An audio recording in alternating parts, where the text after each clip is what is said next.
I walked into the little lecture room and the Reiki master was up there, and I immediately knew her and burst into tears. This is one of the things that I had done since I was little. Identify people's past lives. Identify whether I'd known you before. I used to call them old friends. Like, oh, that's one of my old friends. And so instantly the Reiki master was one of my old friends, and she saw me crying with tears and snot. The Reiki master said, "Do you want to come up next?" And I said yes, and she gave me Reiki and just poured the tears. And I remember going to see her for my first session, and she tells this story too. She's like, "You just looked at me with these big, like, ET eyes, all wet and teary, and said, 'You gotta help me remember what I'm here to do.'"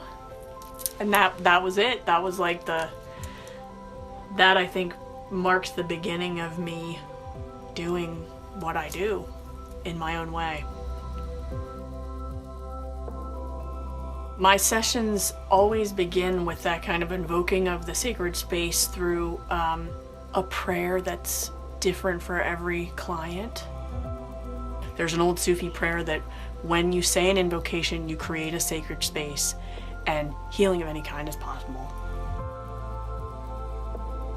My intention with the setting of the space and the prayer prior to any energy work is always to honor that unseen world.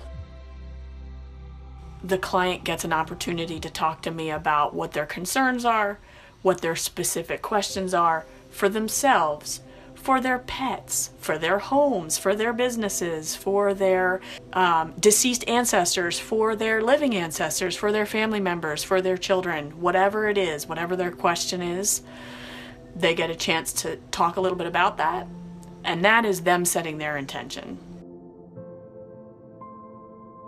My teams and my insight and intuition starts flowing, and I see images and information kind of like looking in a film. When the imaging comes in, then the energy follows, and this is sacred life force energy. This is chi, prana, energy from the client's spirit through their soul, through the higher aspects of themselves, to assist them in the material plane so that they can use it to change their worlds. And so the energy comes in, the energetic system of the individual is remotely tended. And another way of saying that is their angels are working on them. My angels are working on them. Their higher self is working on them. Working on them meaning changing their energetic system, dumping the old beliefs or the old negative thoughts, or all of that, again, all of that unseen energy, all of the non-physical, non-material accumulation. There's a lot of reliance on utilizing the human innate physical intelligence. So sometimes we go into the biocomputer and we reprogram and we delete and we remove things that energetically just, can be deleted.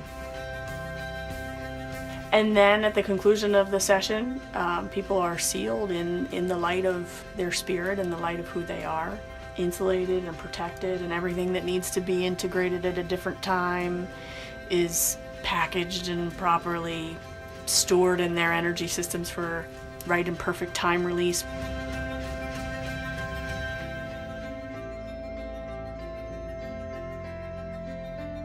I do this because this is what I am made to do. It's just like a huge heart opening, it's very tender. I think to all the struggles that I've had in my life to get to a place where I can genuinely, when there are troubles, sit and internally take a knee and embrace myself with whatever's going on, no matter how difficult it is, no matter what irritations I feel in my daily routine, to be able to feel like I am on my own team, to feel like I have my own back.